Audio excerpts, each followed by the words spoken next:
The fluorescent lights of Gate 23 cast harsh shadows across Army Sergeant Marcus Thompson's weathered face. His dress uniform bore the weight of 3 tours overseas, ribbons telling stories most civilians would never understand.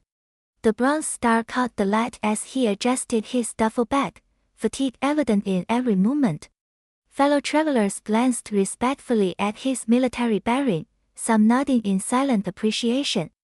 Marcus had been away for 18 months, and home felt both close and impossibly distant. Flight 447 to Chicago would be his final journey back to American soil, back to his family, back to a life interrupted by service and sacrifice. The boarding announcement crackled through the terminal speakers, and Marcus moved with practiced efficiency toward the gate. His first-class ticket, an upgrade courtesy of the airline's military appreciation program, felt foreign in his calloused hands. He had spent months sleeping on cots and eating MREs, and the thought of actual comfort seemed almost surreal.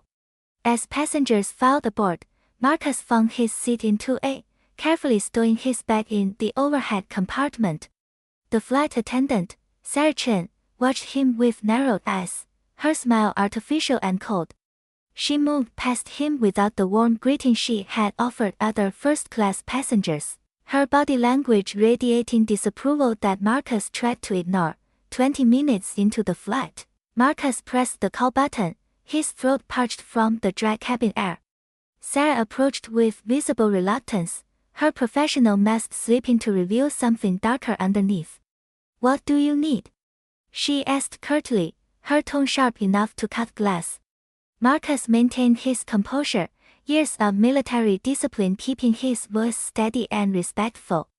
"Could I please have some water, ma'am?" he requested politely. Sarah's eyes flicked over his uniform dismissively. "The beverage service hasn't started yet. You'll have to wait like everyone else," she replied, though she had just served champagne to the businessman across the aisle. The other passengers began to take notice, conversations quieting as tension filled the air. An hour passed, and the beverage cart finally made its rounds. Sarah deliberately skipped Marcus's row, serving passengers behind and in front of him with exaggerated friendliness. Lisa Rodriguez, a young lawyer seated nearby, began discreetly recording with her phone, her expression growing increasingly outraged. "Excuse me," Marcus called softly as Sarah passed again. "I'm still waiting for that water." Sarah turned with faint confusion, her performance becoming more obvious by the minute. "Oh, I'm sorry, we're out of water in first class. Maybe you should have flown coach where you belong," she said loud enough for nearby passengers to hear. The cabin fell silent except for the drone of engines, and even the businessman with his champagne looked uncomfortable. Jake Miller, the senior flight attendant, noticed the disturbance and approached cautiously.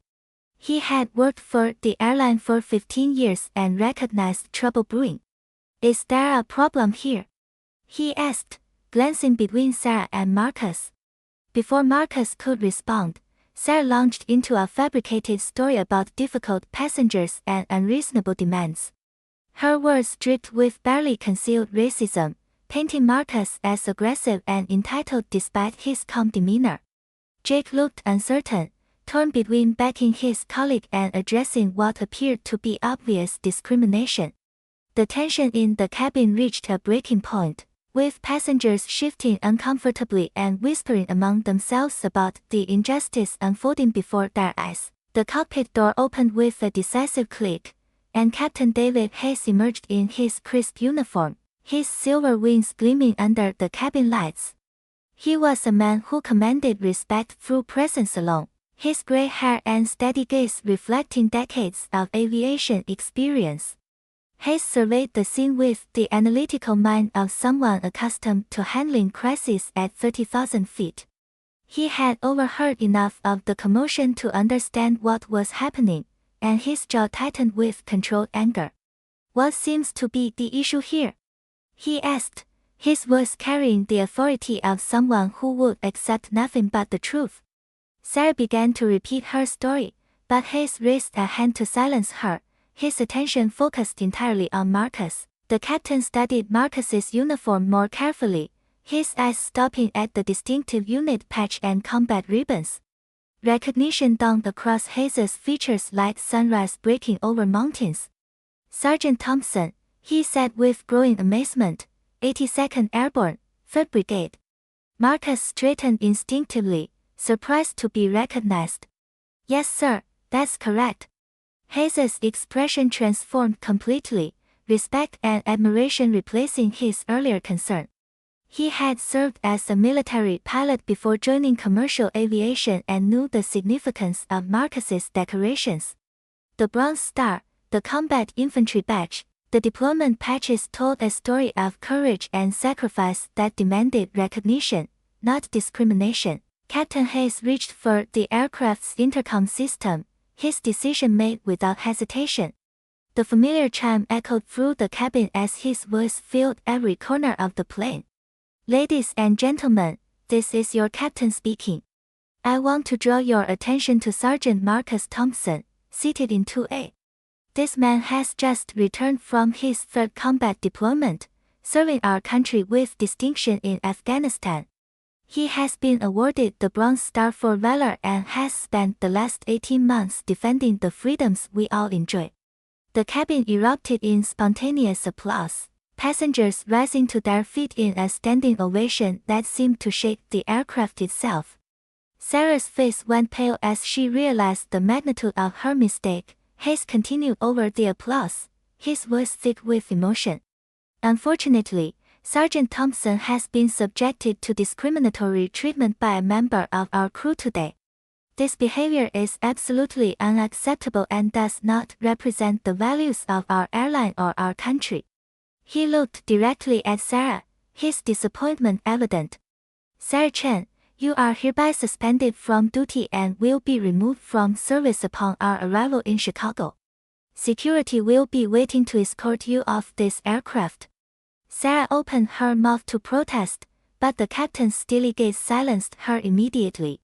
Jake Miller quickly stepped forward to handle her duties, his own shame evident as he personally served Marcus a first-class meal with sincere apologies. The remainder of the flight transformed into something beautiful and unexpected. Passengers approached Marcus throughout the journey, thanking him for his service and expressing their disgust at Sarah's behavior. Lisa Rodriguez shared her video with airline management, ensuring there would be a full investigation. A retired veteran from coach was upgraded to 1st class to sit with Marcus, and they spent hours sharing stories of service and brotherhood. The businessman who had received champagne while Marcus was denied water personally apologized and insisted on buying him drinks. What had begun as an experience of humiliation became a powerful reminder that most people, when confronted with injustice, will choose to stand on the right side of history. As Flight 447 descended toward Chicago, Marcus reflected on the day's events with a mixture of sadness and hope. The discrimination he had faced was a painful reminder that his service uniform could not shield him from the racism that still poisoned American society. But the overwhelming support from his fellow passengers, the captain's decisive action, and the immediate consequences for Sarah's behavior showed that change was possible when good people refused to remain silent. Marcus knew that his fight for respect and dignity would continue on the ground, but today had proven that he would not fight alone. The plane touched down to another round of applause, not for the smooth landing, but for a man who had served his country with honor and deserved nothing less than the same in return.